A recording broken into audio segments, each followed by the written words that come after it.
a.m. A street corner in Thailand begins to wake up. Motorbikes glide past. Small shops crack open their doors. Vendors prepare breakfast. The smell of grilled meat and coffee starts to drift into the streets. Then music rings out. The Thai national anthem. People walking on the street slow down. Some stop completely. For a few brief minutes, the entire street almost stands still. But remember this image, because in just about 12 hours, that very same street could become a completely different place. Neon lights turn on. Music spills out from the bars. Tourists from all over the world pour into the streets. Some places stay lively until dawn. And strangely enough, Thai people don't seem to see these two worlds as contradictory. On one side, golden temples, monks walking slowly in the early morning, and the sound of bells ringing through the streets. On the other, Bangkok by night, markets that never sleep, streets full of light, and a tourism industry famous around the world. Both are Thailand, but that's only the surface. Because behind the smiles that visitors see, this country holds a very different history. A culture with rules that outsiders can easily misunderstand. A way of life that values peace, yet possesses one of the most vibrant nightlives in Asia. So how do Thai people really live? Why are they able to keep that gentleness amid a society that's changing so fast? And what is it that makes millions of foreigners keep coming to Thailand and eventually want to stay? Today we're going to walk through those streets, not just looking at Thailand as a tourist destination, but trying to see it through the way Thai people actually live. Part 1. A country that never bowed. Sitting almost at the heart of Southeast Asia, Thailand is surrounded by Myanmar, Laos, Cambodia, and Malaysia, stretching south into thousands of islands scattered across blue seas. Today, more than 70 million people live on this land amid modern cities, peaceful villages, and rural areas that still keep their own distinct rhythm of life. But what makes Thailand special isn't its position on the map. It's a historical story that Thai people still carry with them to this day. In the 19th century, as European powers began carving up Southeast Asia, Britain took control of Myanmar to the west, while France expanded its power to the east through Laos, Cambodia, and Vietnam. Caught between these two forces was Siam, the old name for Thailand, a small kingdom facing pressure from both sides. It was a position with almost no way out. But instead of confronting these powers head-on, Siam chose a different path. Under King Chulalongkorn, or Rama V, the country began modernizing its military, reforming its government apparatus, and carrying out a wave of changes to cope with a world that was changing far too fast around it. In return, Siam had to accept the loss of some territories through negotiations with the great powers, particularly France.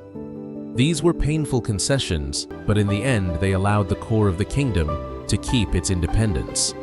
And so, amid a Southeast Asia gradually being carved up by European empires, Siam became the only country in the region never turned into a colony by a European power. Perhaps that very fact shaped a special part of the Thai character, a pride that doesn't need to be spoken aloud, but is always present in the way they see their own country, a country that once stood between two empires and found a way to survive. But history doesn't live only in palaces or old books. It also shows up somewhere much closer on the dinner table of every Thai family. Because if you want to understand who Thai people really are, sometimes you don't need to look at the flag or the golden temples. You just need to sit down and see what they're eating.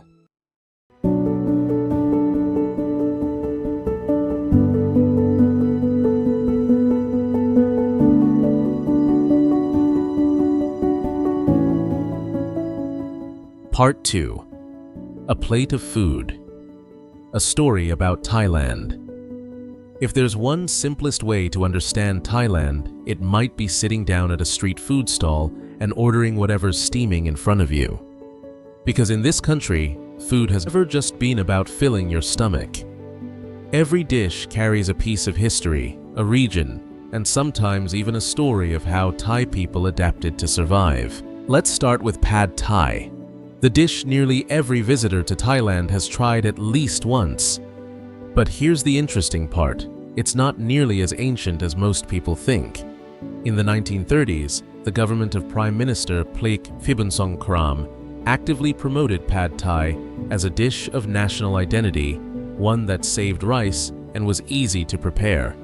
A dish that seems perfectly ordinary ended up becoming part of a campaign to build modern Thai identity. But leave Bangkok and head north, and the story changes right away. In Chiang Mai, you might come across cow soy egg noodles sitting in a rich, fragrant, mildly spicy curry broth shaped by ancient trade routes that once connected this region to communities in southern China. And if you travel down to the Isan region in the northeast, Gai Yang grilled chicken eaten with sticky rice tells a different story, altogether more humble and communal, where food is often placed in the middle for everyone to share. And then there are dishes that make first-time visitors pause for a few seconds before deciding whether to try them. In markets and tourist spots, you might spot skewers of deep-fried insects, grasshoppers, silkworm pupae, water beetles. For many Thai people, especially in some rural areas, these were once a cheap and easy source of protein. But for foreign visitors, they often become one of the experiences they remember longest about Thailand. What's interesting is that no one here feels the need to choose between traditional food and the strange stuff. A stall might sell fried scorpions right next to Pad Thai, while just a few steps away, a pot of curry is simmering and an elderly woman is steadily preparing breakfast for her regular customers. That's Thailand, a place where the old and the new, the familiar and the unfamiliar often stand side by side quite naturally. But there's something even more distinctive than the food. It's the way Thai people communicate with each other. You could walk into a shop, knock something over, say, "Sorry," and get a smile in return. But don't be too quick to think that smile simply means they're happy. Because in Thailand, a smile can sometimes say far more than words ever could.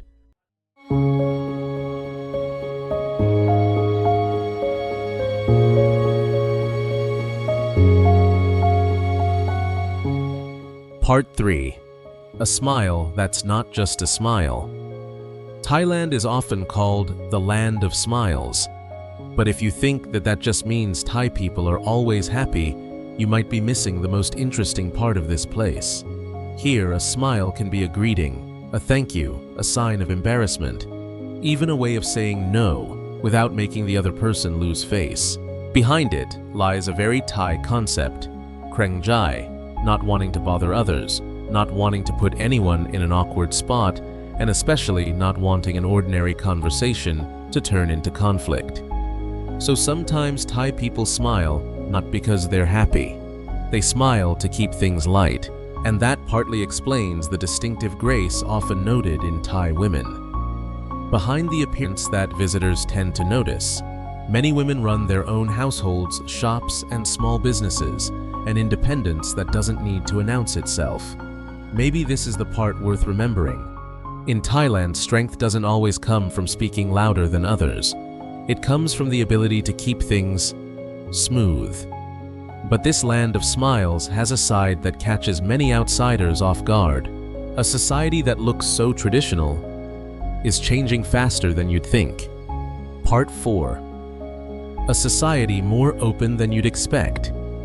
Looking at Thailand from the outside, it's easy to picture a deeply traditional country, golden temples, monks in orange robes and rituals that have carried through generations. But behind that surface is a much more open society. On January 23, 2025, the marriage equality law officially came into effect, making Thailand the first country in Southeast Asia to recognize same-sex marriage. What's worth noting is that this change didn't come out of nowhere. The LGBTQ+ community had already been quite visible in Thai social life for many years, especially in entertainment, culture, tourism, and urban life. From the busy streets of Bangkok to cabaret stages, gender diversity here has rarely been hidden away. Of course, Thailand still has its share of prejudice and social debate, but compared to the image of a country tied only to tradition and religion, the reality is far more complex. Perhaps that's the most interesting thing about Thailand, a country that can hold on tightly to values hundreds of years old, while still staying open to changes that are very new. And to understand how these two seemingly opposite things exist together, we have to look at something very small in Thai daily life. A bow of the head, two hands pressed together, and a philosophy of life that sounds almost too simple to be true. Part 5, 3 words that explain how Thai people live. If you want to understand how Thai people live, look at one small gesture. Two hands pressed together, a gentle bow of the head, the why. It can be a greeting, a thank you, an apology, or simply a way of showing respect. But behind that gesture lies an entire way of life. Mai penrai, roughly, it's okay, never mind. Not indifference, but knowing when to let go of things you can't control. Sanuk, finding enjoyment in whatever you're doing. And sabai, living at ease, staying calm, not letting life turn into a constant race. 3 very short words, yet they seem to explain a great deal about the rhythm of life here. Most Thai people follow Theravada Buddhism. Temples appear all across the country, serving not only as places of prayer, but as spaces tied to community and everyday life. For many, the temple is where they find stillness amid a city that never stops moving. And there's a tradition still practiced today.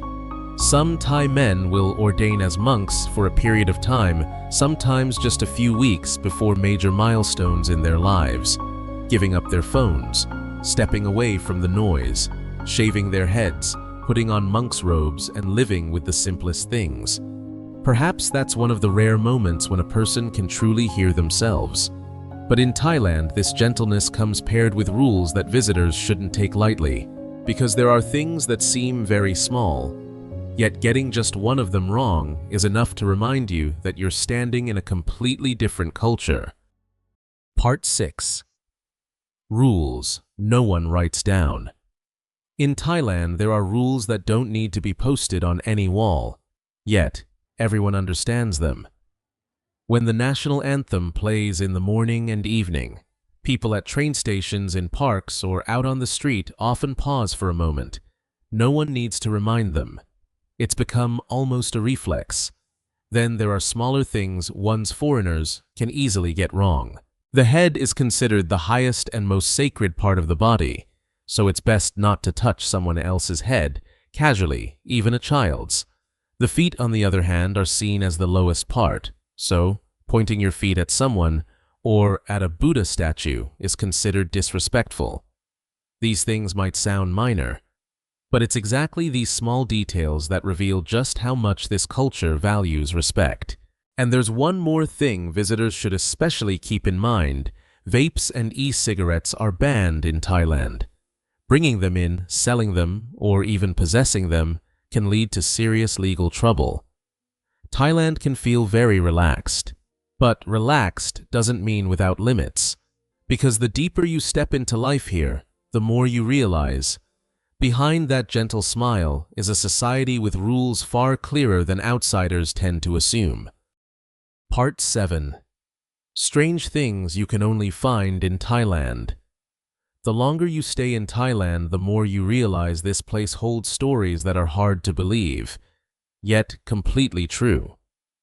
There was a dog named Fufu once, belonging to former King Bhumibol Adulyadej. This dog was given an honorary rank in the Royal Thai Air Force, and after it passed away, its funeral was held with great ceremony. A small story, but one that reveals the special place the royal family holds in Thai life. Then there's coffee. In southern Thailand, elephants eat ripe coffee cherries. After passing through their digestive systems, the beans are collected, cleaned, and roasted into black ivory, one of the most expensive coffees in the world. But perhaps the most haunting sight sits right in the middle of Bangkok. The Sathorn Unique building was once expected to become a luxury apartment complex. Then the 1997 Asian financial crisis hit. The project stopped. The building was abandoned. And to this day, that massive concrete structure still stands in the middle of the city, looking down over Bangkok as a relic of a time when Thailand once dreamed big and was suddenly forced to stop. A dog, a coffee bean, an abandoned building. 3 very different stories, but they share one thing in common. Thailand always has a way of making you think you've understood this country, only to immediately show you something completely different. Part 8. When Thailand wakes up at night, when the sun sets, Thailand seems to change into a different outfit. Temple doors slowly close, but not far away, neon lights start turning on. In Bangkok, Phuket, or Pattaya, the streets quickly fill with music bars and crowds of people from all over the world. Pattaya is perhaps the clearest example. From a small coastal town, it gradually turned into one of the most famous nightlife hubs in Asia, especially since the Vietnam War era, when American soldiers often came here on leave. But Thai nightlife isn't just about bars. Cabaret stages featuring Kathoi performers have also become a familiar part of the entertainment scene, with dazzling professional shows that draw millions of visitors every year. And then there's the story of cannabis. In 2022, Thailand sent shockwaves across Asia by loosening its cannabis laws, causing shops to spring up rapidly across the country. But just a few years later, the government began tightening things again, shifting the focus toward medical use and imposing stricter regulations on businesses. It's a very fitting example of Thailand. Things here can change very quickly. But no matter how bright Bangkok gets or how lively the streets become at night, there's one question many visitors keep wondering about. A country so famous for its nightlife. Is it really safe once the city hits 2 a.m.? Part 9. The Safety Paradox. There's something rather curious about Thailand. You could step out of a street full of lights, music, and tourists at 2 a.m. and just a few minutes later, see a local calmly walking home. For many visitors, that feeling comes as a surprise. Thailand has theft and risks like any major tourist destination, but nightlife in many areas still unfolds fairly comfortably. Locals are used to being out late, eating street food and sitting around talking until the early hours. Part of this may come from the culture itself. Thai people tend to avoid direct confrontation, value harmony, and try to keep conflicts from escalating. But what helps many foreigners settle in faster is something much more practical: the cost of living. A street meal can cost just a few dollars, while a one-bedroom apartment in Bangkok comes at a range of prices depending on the area and amenities. For people earning income from abroad, Thailand becomes a relatively easy place to live long-term. You can eat well. You can rent a comfortable apartment. You can live in the middle of a modern city, without necessarily spending what you would in many other major cities. But if there's one moment when the entire country truly lets everything go, it's April, when water starts flying through every street, and all of Thailand turns into one giant festival. Part 10. Songkran, when the whole country smiles together. If you want to feel the true spirit of Thai people, come here in mid-April. Songkran begins gently. Young people pour water onto the hands of their elders, washing away the old and wishing them a peaceful new year. But then everything spills out into the streets. Buckets, hoses, water guns. Anyone walking by can get pulled into the fun. Strangers smile at strangers. Children run through the crowds, and streets that are normally busy suddenly turn into one giant festival. In 2023, UNESCO added Songkran to its list of intangible cultural heritage of humanity. But for Thai people, Songkran has probably never been just a festival. It's the moment when every distance gets washed away. Old or young, local or visitor, everyone stands under the same stream of water. And for those few short days, the whole country seems to have just one thing left to do: smile at each other. Part 11. Thailand is more than what tourists see. Away from the tourist streets, Thailand settles back into a very different rhythm. In the morning, monks quietly walk their alms rounds. Small markets begin to open. Vendors prepare food, children head to school, and the main streets slowly fill with traffic. Nothing especially remarkable. But it's exactly that ordinariness that makes many people want to stay. Because Thailand doesn't force you to live too fast. You can sit for hours at a small cafe drinking coffee, chatting with familiar faces and watching people pass by. In the big cities, everything is far more modern. But go just a few streets over, and you might find neighborhoods where people still know each other, where multiple generations of a family live close together, and where meals are still shared as a matter of habit. This is the Thailand tourists rarely see. No famous signs, no neon lights, just people living very ordinary lives. And sometimes that's exactly the place where you come to understand why people call Thailand the land of smiles. Part 12. Where tradition and modernity live side by side. Perhaps the most fascinating thing about Thailand is that you don't have to go far to see two eras existing side by side. In Bangkok, skyscrapers, train lines, and modern shopping centers rise up almost daily. But right beneath them, a temple that may have stood for hundreds of years, and elderly residents still keep rituals passed down through their families for generations. You might pay with your phone, then a few minutes later, kneel before a small shrine to pray for peace. That's not a contradiction. Thai people seem to have learned how to bring in the new without having to throw away the old. And perhaps it's this very ability to adapt that has let Thailand change so much while still holding on to a piece of its own identity. But if there's one place that shows this change most clearly, it's Bangkok. A city that once had its canals and floating markets is now rising with glass towers and elevated train lines. So beneath that modern city, how are Thai people really living their lives? The Golden Temple and the neon-lit street. Stillness and frenzy. These were never two different countries. They are one people who never felt the need to choose between them, a people who long ago learned how to hold contradiction within a single life without any sense of shame. Perhaps that's the hidden mirror in all of this. Most of us keep our contradictions locked in separate rooms. Thailand simply leaves the door between them wide open. And maybe that smile, the one that makes the whole world curious, was never hiding anything at all. It was the answer from the very start.